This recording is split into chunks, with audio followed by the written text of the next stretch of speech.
Pagbasa mula sa unang aklat ni Samuel.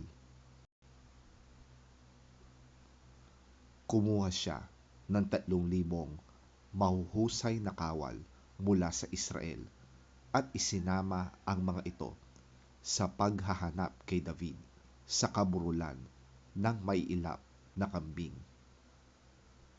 Nang mapatapat sila sa isang kulungan ng tupa sa tabi ng daan, dumumi si Saul sa loob ng kuweba sa tapat ng mga kulungan ng tupa.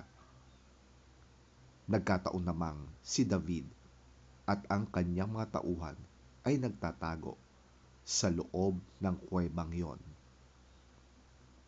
Sinabi kay David ng kanyang mga tauhan, "Ito na ang katuparan ng sinabi ni Yahweh na ibibigay ko sa iyo ang iyong kaaway at maaari mong gawin sa kanya ang gusto mo." Dahan-dahang lumapit si David at pinutol ang laylayan ng kasuotan ni Saul. Nang magawa niya ito, inusig siya ng kanyang budhi sapagkat para na niyang nilapastangan ang hari. Sinabi niya sa kanyang mga tauhan, "Huwag nawang itulot ni Yahweh na gawan ko ng masama ang hari na kanyang hinirang." Pinakiusapan ni David ang kanyang mga kasama na huwag saktan si Saul. Tumayo na si Saul at umalis. Nang malayo-layo na si Saul, lumabas ng kuweba si David at sumigaw, "Mahal kong hari!" Nang lumingon si Saul, buong paggalang na yumukod si David. Sinabi niya, "Bakit po kayo naniniwala sa mga nagsasabi sa inyo na gusto ko kayong patayin?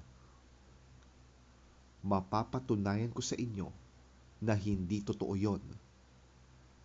Kanina sa yungib ay binigyan ako ni Yahweh ng pagkakataong mapatay kayo.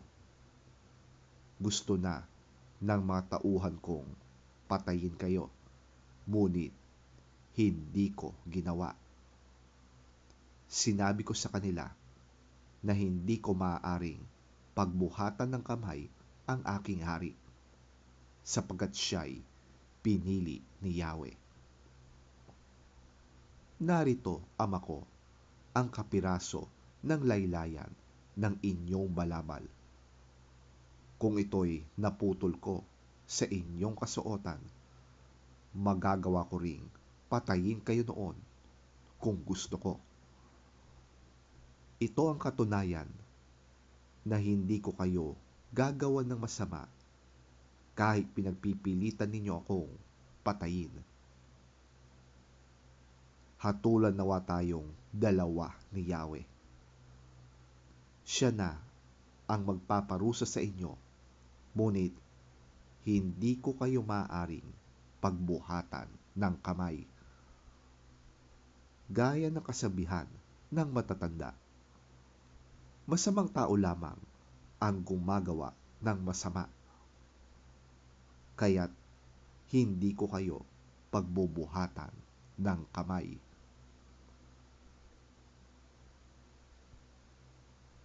Sino ba ako upang hanapin ng hari ng Israel? Isang patay na aso o pulgas lamang ang aking katulad? Si Yahweh nawa ang humatol sa ating dalawa. Magsiyasat nawa siya at ipaglaban ako at iligtas sa iyong mga kamay. Pagkatapos magsalita ni David, sinabi ni Saul, "David, anak ko, ikaw nga ba yan?" At siya'y tumangis. Sinabi pa ni Saul, "Tama ka, David. at ako'y mali. Sinusuklian mo na mabuti ang masamang ginagawa ko sa iyo. Ito'y pinatunayan mo ngayon. Hindi mo ko pinatay kahit inilagay na ako ni Yahweh sa iyong mga kamay. Bihira sa tao ang makakagawa ng ginawa mo. Ang pawalan pa ang kaaway na nasa ilalim na ng kanyang kapangyarihan. Pagpalain ka nawa ni Yahweh sa ginawa mong ito sa akin. Ngayon, alam kong ikaw ay magiging hari ng Israel at sigurado akong magiging matatag ang kaharian sa ilalim ng iyong kapangyarihan.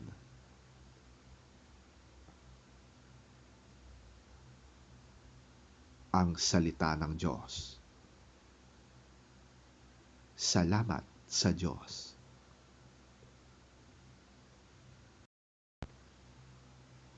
Ang mabuting balita ng Panginoon ayon kay San Marcos.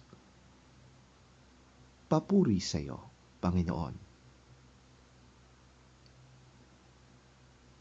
Pagkatapos nito, umakyat si Jesus sa bundok kasama ang mga taong pinili niya at sumunod sa kanya. Buhat sa mga taong iyon ay pumili siya ng 12 na tinawag niyang mga apostol.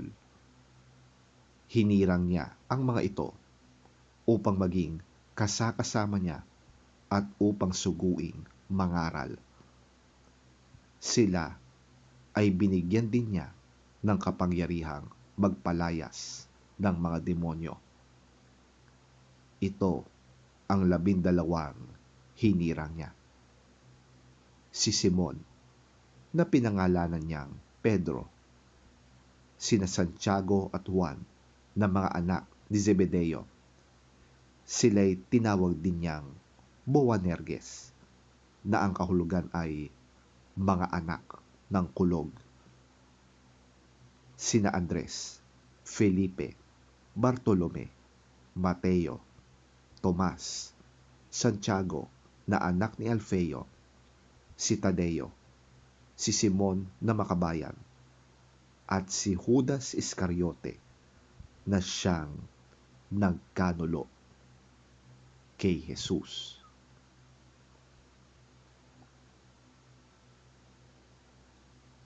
Ang mabuting balita ng ating Panginoon. Pinupuri ka namin, Panginoong Hesukristo.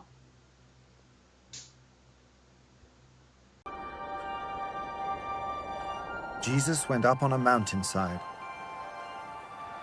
and called to him those he wanted, and they came to him. He appointed 12 that they might be with him and that he might send them out to preach and to have authority to drive out demons.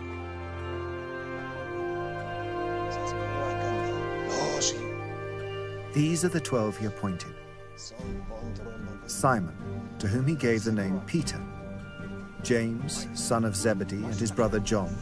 To them he gave the name Boanerges, which means sons of thunder. Andrew, Philip, Bartholomew, Matthew, Thomas, James, son of Alphaeus, Thaddeus, Simon the Zealot, and Judas Iscariot, who betrayed him.